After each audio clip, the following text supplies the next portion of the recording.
Sadurung. Wes. Assalamualaikum warahmatullahi wabarakatuh. Waalaikumsalam warahmatullahi wabarakatuh. Al-Fatihah. A'udzubillahi minasyaitonir rajim. Bismillahirrahmanirrahim. Alhamdulillahirabbil alamin arrahmanirrahim maliki yaumiddin. Iyyaka na'budu wa iyyaka nasta'in ihdinas siratal mustaqim siratal ladzina an'amta 'alaihim ghairil maghdubi 'alaihim waladdallin. Amin. Alhamdulillah wassalatu wassalamu ala Rasulillah wa ala alihi wa sahbihi wa mawalah. La haula wala quwata illa billah. Amma ba'd. Fa inna ahsanal hadis kitabullah wa khairal hadyi hadyu Muhammadin sallallahu alaihi wasallam wa khairal umur awsatuha wa syarrul umur muhdatsatuha wa kullu muhdatsatin bid'ah wa kullu bid'atin dhalalah wa kullu dhalalatin finnar. Alhamdulillah, pada sore hari ini kita dapat berjumpa kembali untuk melanjutkan pembahasan kita dalam membahas kitab Arba'in Nawawi yang kemarin telah kita bahas hadis yang keempat. Pada sore hari ini akan kita lanjutkan kembali, yaitu hadis yang nomor 5. Untuk itu silakan yang ada di sini dibuka kitabnya. Untuk teman-teman yang ada di rumah yang menonton melalui via Facebook, untuk disilakan untuk mendengarkan dengan baik. Kita mulai. Bismillahirrahmanirrahim. Al hadisu utawi hadis al khamisu kang kaping 5. Iku an umil mukminina, saking umil mukminin, Umi Abdillah, iya Umi Abdillah, Aisyah radhiyallahu anha, rupane Sayyidah Aisyah radhiyallahu anha. Qalat, ngendika sapa Aisyah. Qala ngendika sapa Rasulullah sallallahu alaihi wasallam. Man utawi sapane wong iku ahdasa, lamun nganyar-nganyarake sapa man,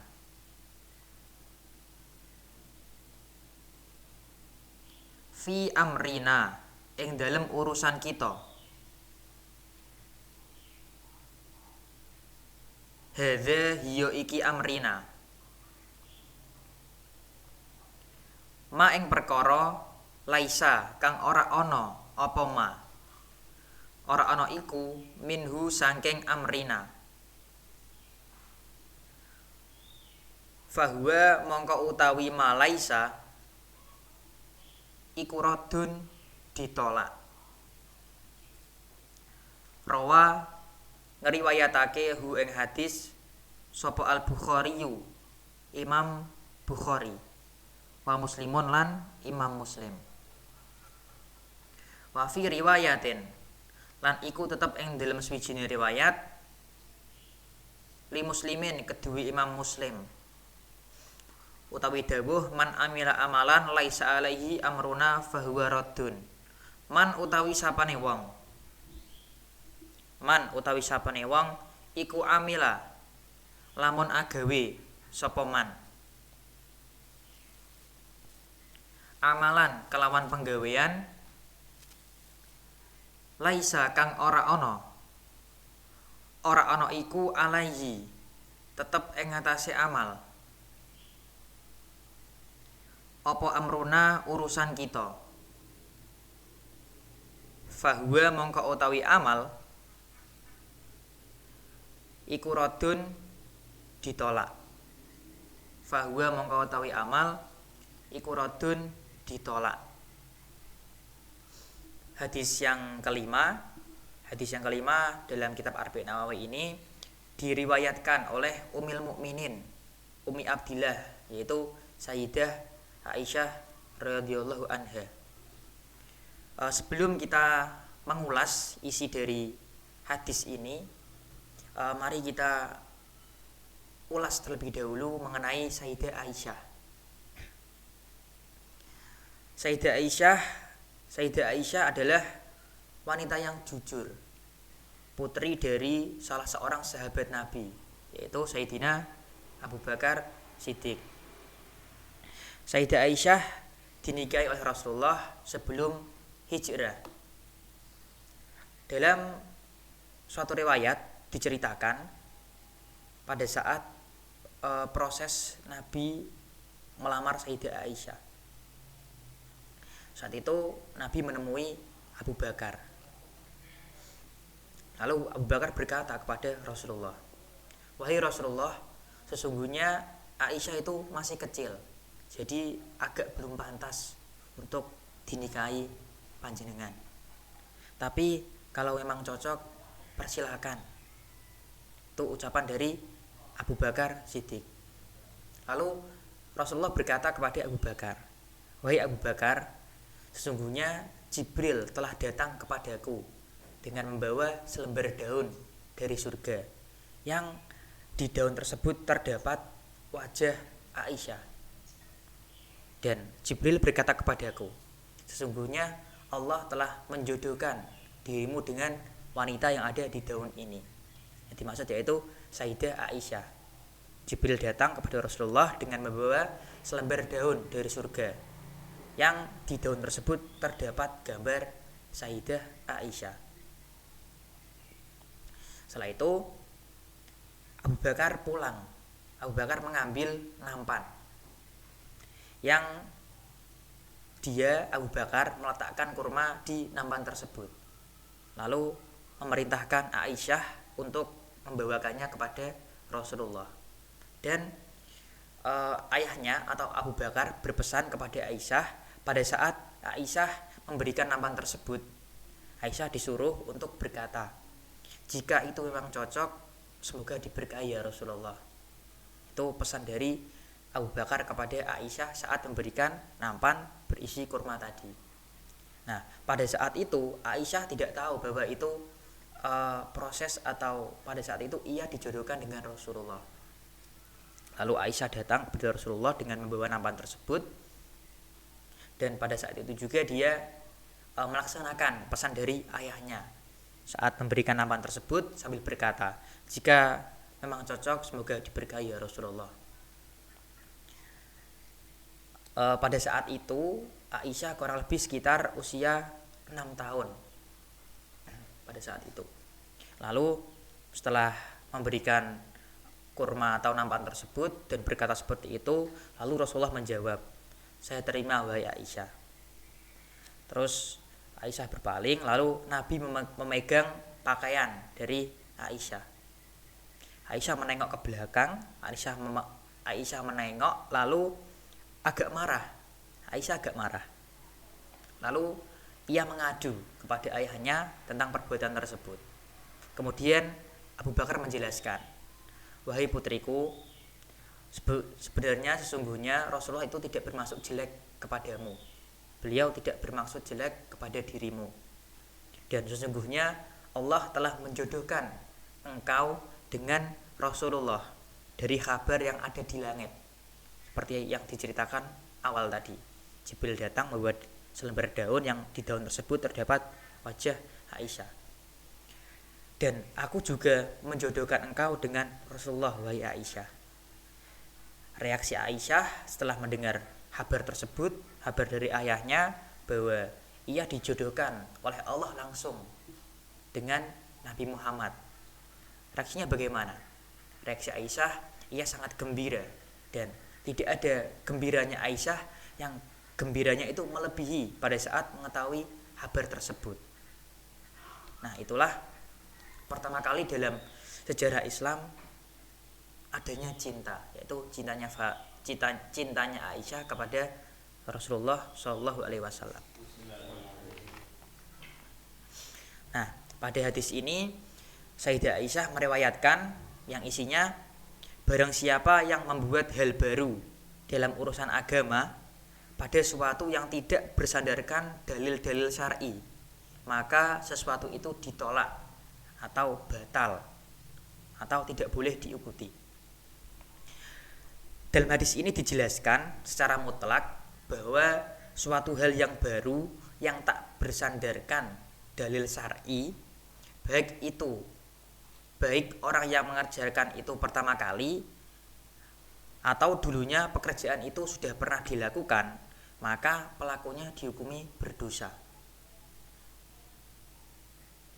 Saya ulangi lagi, dalam hadis ini dijelaskan secara mutlak bahwa suatu hal yang baru yang tak bersandarkan dalil syar'i, baik itu orang yang melakukan itu orang pertama kali atau pekerjaan itu dulunya sudah pernah dilakukan, maka pelaku perbuatan tersebut dihukumi dosa. Di sini Imam Ibnu Abdissalam menjelaskan bahwa pengertian bid'ah, suatu hal yang baru tadi disebut bid'ah, yaitu melakukan sesuatu yang belum pernah ada pada zaman Rasulullah. Nah, Imam Ibnu Abdissalam menjelaskan atau membagi bid'ah, hukum bid'ah menjadi 5. Yang pertama wajib, bid'ah yang wajib, yaitu seperti belajar nahwu, belajar shorof, dan ilmu-ilmu lain yang dijadikan sarana untuk mengetahui ajaran agama atau syariat. Ilmu nahwu, ilmu shorof pada zaman Rasulullah belum ada, muncul setelah zamannya Rasulullah, setelah Rasulullah wafat, setelah berselang beberapa periode baru muncul ilmu nahwu, hal baru yang tidak ada pada zaman Rasulullah. Nah, tapi ilmu nahwu shorof ini tadi adalah ilmu yang dijadikan sarana untuk mengetahui ajaran agama atau syariat. Dengan belajar nahwu, dengan belajar shorof, kita akan mudah untuk mempelajari ajaran agama atau ajaran syariat. Nah, maka ini dihukumi wajib. Yang kedua, ada bid'ah yang haram, seperti madhabnya orang Qadariyah dan madhabnya orang Mujassimah dan paham-paham yang lain. Yaitu intinya paham-paham yang tidak ada pada zaman Rasulullah dan paham-paham itu menyimpang, itu yang disebut bid'ah yang haram. Yang ketiga, sunnah. Sunnah seperti membangun ponpes, mendirikan madrasah, dan sarana-sarana lain, sarana-sarana pendukung lain yang pada zaman dahulu, pada zaman Rasulullah itu tidak ada. Dan pada zaman sekarang banyak sekali, itu hukumnya sunnah. Karena apa kok dihukumi sunnah? Karena terdapat kewajiban menuntut ilmu. Nah, kewajiban menuntut ilmu itu tadi dapat kita lakukan dengan baik, dapat kita peroleh ketika sarana dan prasarana pendukungnya itu memadai. Jika prasarana atau sarana pendukungnya itu memadai, maka secara otomatis ilmu itu akan gampang untuk kita peroleh. Nah, maka sesuatu hal tersebut atau bid'ah tersebut dihukumi sunnah. Seperti itu. Yang keempat, dihukumi makruh, seperti menghiasi masjid. Kenapa kok dihukumi makruh? Karena ada dua efek yang dapat ditimbulkan, dapat berupa efek positif maupun negatif. Seperti negatifnya pada saat kita beribadah, hias-hiasan tersebut dapat menjadikan ketidakkhusyuan kita pada saat beribadah. Itu poin yang keempat, dihukumi makruh. Dan yang kelima, dihukumi mubah, seperti berjabat tangan setelah sholat. Berjabat tangan setelah sholat itu ya hukumnya boleh-boleh saja, mubah. Seperti contohnya lagi yaitu makan makanan enak, asalkan tidak berlebihan, hukumnya mubah. Contoh yang lain seperti memakai pakaian yang bagus, asalkan tidak berlebihan, perbuatan tersebut dihukumi mubah. Tadi berjabat tangan setelah sholat. Hadis ini tadi secara garis besar dalam hadis ini menganjurkan kita untuk mengikuti aturan dan anjuran yang telah diberikan oleh Rasulullah Muhammad SAW, dan diperintahkan untuk menjauhi hal-hal yang baru atau bid'ah yang pada hakikatnya bid'ah tersebut menyimpang dari aturan agama dan tidak berlandaskan dalil-dalil syar'i. Seperti itu tadi isi dari kandungan hadis. Barang siapa yang membuat hal baru dalam urusan agama pada sesuatu yang tidak bersandarkan dalil syar'i, maka sesuatu itu ditolak, batal, atau tidak boleh diikuti. Itu inti pembahasan hadis pada sore hari ini. Hadis yang kelima dari kitab Arba'in Nawawi. Cukup singkat, namun insya Allah bermanfaat untuk kita semua. Amin Allahumma amin. Mungkin cukup sekian yang dapat kami sampaikan. Kurang lebihnya kami mohon maaf. Mari kita iri dengan bacaan tasbih dan hamdalah. Subhana rabbika rabbil izzati amma yasifun, wa salamun alal mursalin, alhamdulillahi rabbil alamin. Wassalamualaikum warahmatullahi wabarakatuh. Waalaikumsalam warahmatullahi wabarakatuh.